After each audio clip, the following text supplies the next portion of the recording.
Across all history, the truly strong remain shrouded deep in darkness, hidden from society.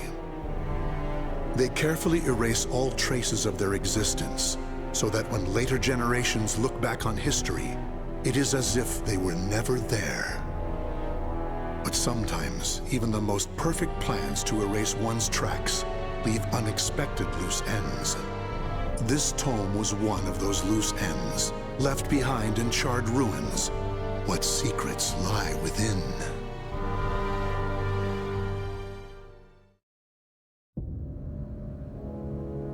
Zasalamel created me.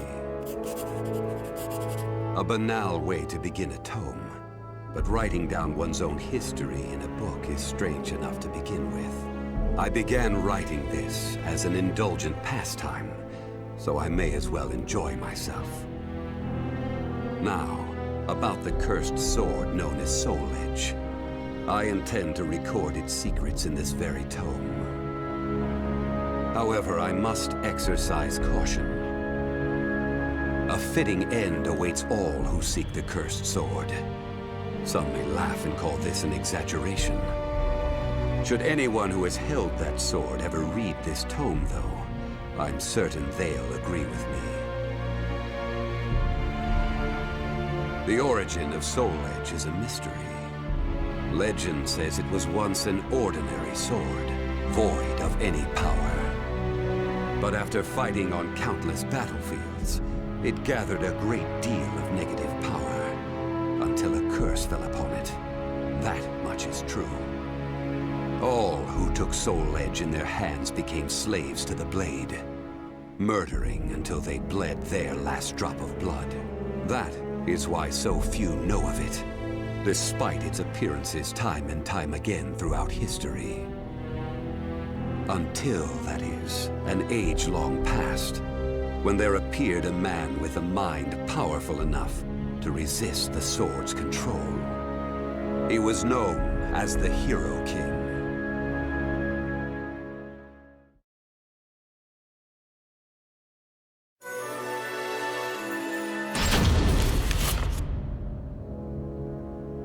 In that ancient age, great change came only through war.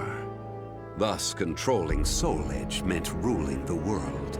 The Hero King, being the man he was, one could say it was inevitable that he would bring peace to this warring world.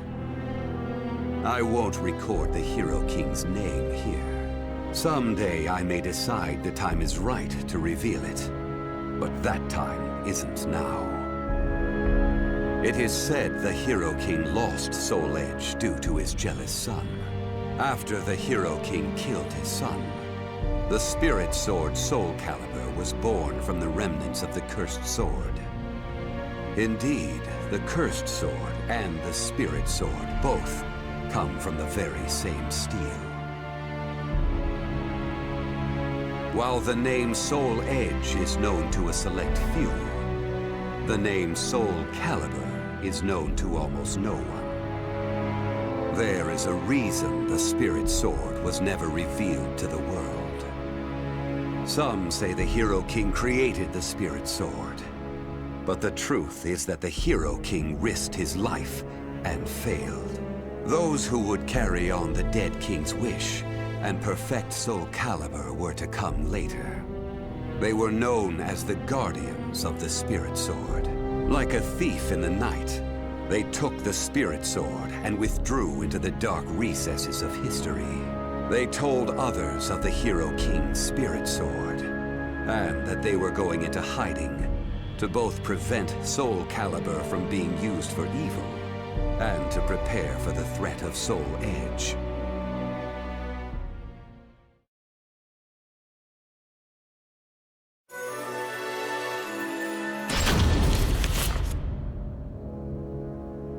The guardians of the spirit sword only entrust Soul Calibur to a select few. One recent example was a king from medieval Europe. Born in Britain, the king used the spirit sword to rule a large swath of Europe. I'm skeptical as to whether the king ever truly existed, but assuming the tales are true, He was somehow connected with the Guardians of the Spirit Sword, from whom he received the blade. Also, it would be reasonable to assume the king fought with the one who possessed the cursed sword and won. After the king's death, though, no one knows what happened to the Spirit Sword. Perhaps we should assume it eventually found its way back to the Guardians of the Spirit Sword. But it should be noted that their power had dwindled greatly by that time. At the same time, there were those who awaited the second coming of the king. On the eve of the king's passing, a loyal knight set forth to find the Spirit Sword and restore the crown. That was the start of the secret society known as the Aval Organization. They hid themselves well for a considerably long period of time. Not even I learned of their inner workings until quite recently. Sworn to the late king, the Aval Organization sought the Spirit Sword and secretly assassinated all whom they deemed outsiders, those who were aligned with the cursed sword or did harm to humankind. A deeper look, however, reveals there was some unrest hidden below the organization's seemingly unshakable exterior.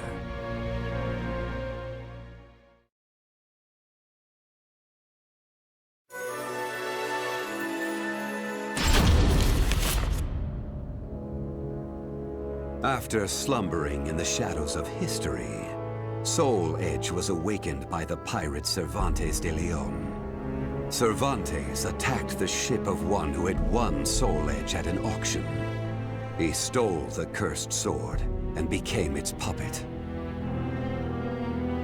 Soul Edge changes its form depending on its wielder. When Cervantes took up the cursed sword, it transformed into 2 blades.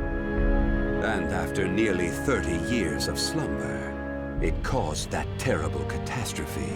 Cervantes and the cursed sword were defeated by a female warrior, and one of the blades was destroyed. Shattering without coming in contact with the Spirit Sword was a first for Soul Edge. Immediately afterwards, the evil seed occurred.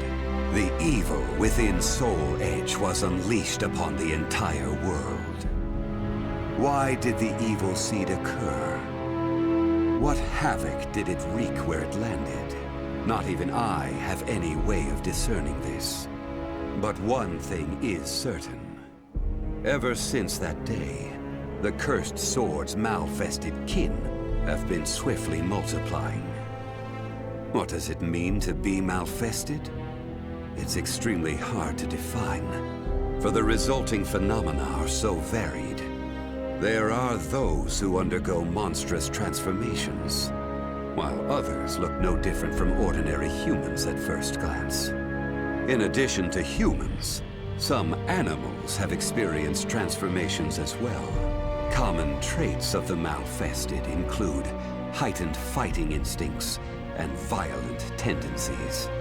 Some become beasts, hungry only for slaughter, while others use strategy to entrap powerful foes.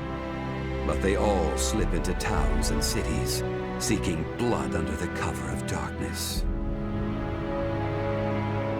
Sometime after the evil seed, the Azure Knight Nightmare appeared. Rumors said he possessed Soul Edge, and his string of indiscriminate murder seemed to agree with this. Personally, I was also interested in discovering this knight's true identity. I then received news that the Aval Organization had encountered him and were defeated. It intrigued me that there seemed to be someone in their organization deeply interested in the evil seed.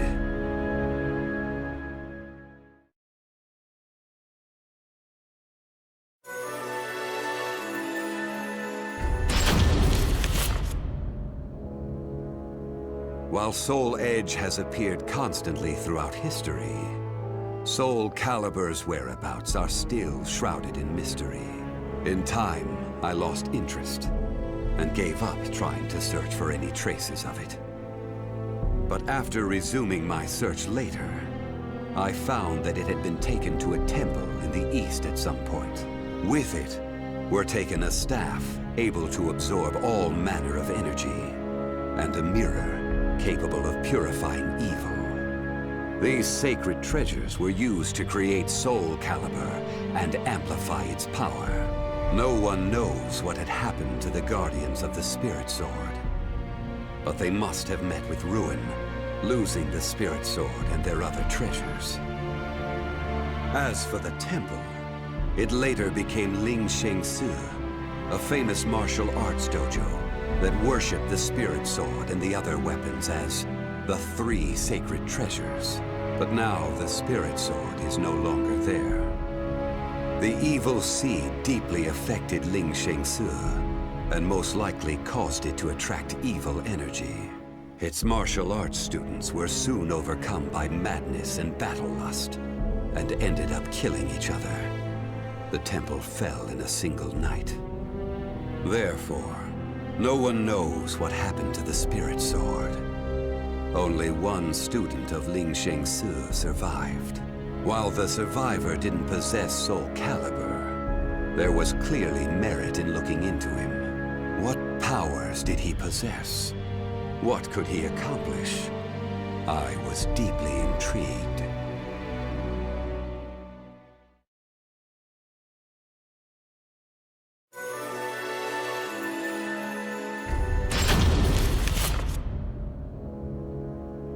I only started writing this tome as a pastime, but in order to give it a clear perspective, I must reveal my identity.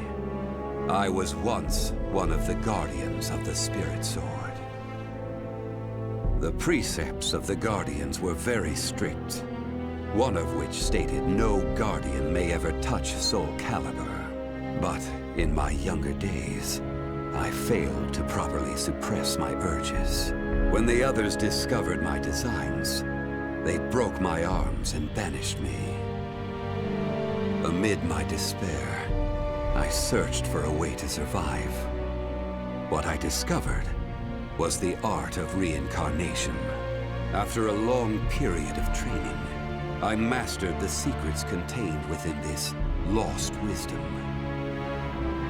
I reincarnated myself over and over again, and became an entity that could transcend generations.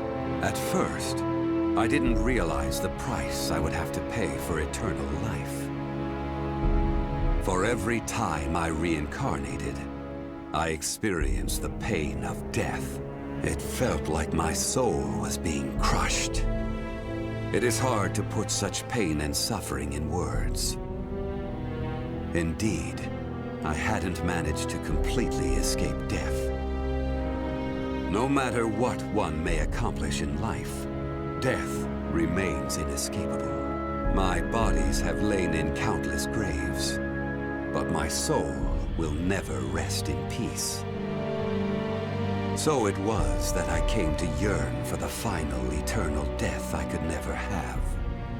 And such desire began to corrupt my everlasting life. Gradually, I began to seek out death itself.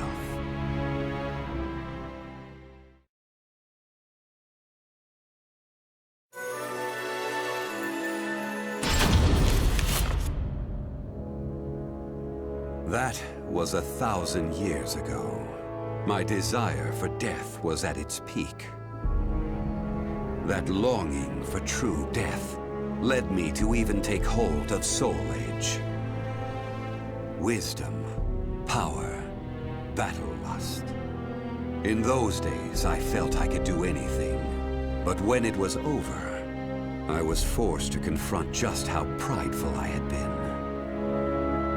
As a puppet of the cursed sword, I kept fighting to my last breath. And for what?